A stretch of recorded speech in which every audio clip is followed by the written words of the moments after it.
అండి. అందరికీ నమస్తే. అందరెలా ఉన్నారు? మీరందరూ బావుండాలని కోరుకుంటున్నా. సో, ఈ వీడియోలో మనం 2025 సంవత్సరంలో దసరా నవరాత్రులు ప్రారంభం, ముగింపు, అలాగే దుర్గా అష్టమి పూజ ఎప్పుడు చేసుకోవాలి, ఆయుధాల పూజను ఎప్పుడు ఆచరించాలి, అలాగే విజయదశమి ఎప్పుడు అనే దాని గురించి ఈ వీడియో వివరంగా తెలుసుకుందాం. వీడియో ఎవరు స్కిప్ చేయకుండా చివరిదాకా చూడండి. ముందుగా దసరా నవరాత్రులంటే 9 రోజులు పూజనైతే ఆచరిస్తూ వస్తూ ఉంటాం.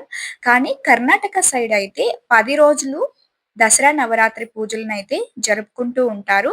ఇక ముఖ్యంగా ఎప్పుడు ప్రారంభం దసరా నవరాత్రులు 2025 సంవత్సరంలో అంటే అమావాస్య ముగిసిన నెక్స్ట్ రోజు నుంచి నవరాత్రులైతే ప్రారంభం అవుతాయండి. 2025 సంవత్సరం సెప్టెంబర్ 21 ఆదివారం నాడు మహాలయ అమావాస్య వచ్చింది. ఆ రోజునే పితృకార్యాలు చేస్తూ ఉంటారు.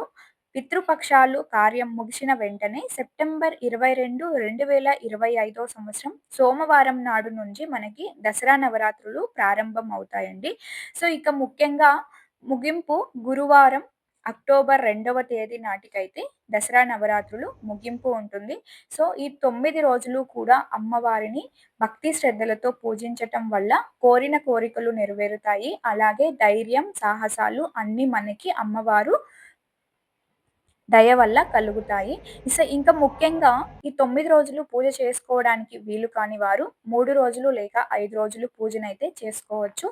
2025 సంవత్సరంలో దుర్గా అష్టమి సెప్టెంబర్ 30వ తేదీ మంగళవారం నాడు రావటం చాలా విశేషం అని చెప్పవచ్చు. ఎందుకంటే అమ్మవారికి చాలా ఇష్టమైన రోజు మంగళవారం కాబట్టి, ఆ రోజున అమ్మని విశేషంగా పూజించటం వల్ల కూడా చాలా మంచిది. ఇక ఆయుధ పూజ, అలాగే వాహనాలు, ఫ్యాక్టరీలు, అంగిడ్లు ఇలా ఉండే వాళ్ళందరూ కూడా అక్టోబర్ 1వ తేదీ బుధవారం నాడు పూజనైతే చేసుకోవాలి. ఇంకా ముఖ్యంగా విజయదశమి ఎప్పుడు? విజయదశమి 2వ తేదీ అక్టోబర్ 2025 సంవత్సరంలో వచ్చిందండి.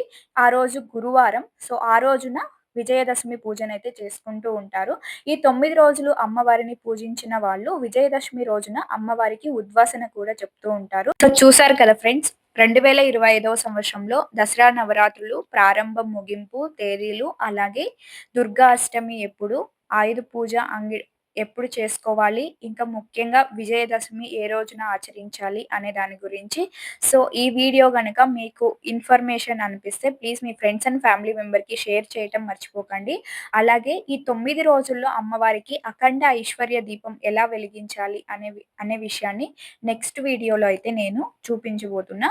సో, ప్లీజ్ అందరూ లైక్ చేసి మన ఛానల్‌ని సబ్స్క్రైబ్ చేసుకోవడం మర్చిపోకండి. So, thank you. సర్వే జన సుఖినో భవంతు. ఓం శ్రీ మాత్రే నమః.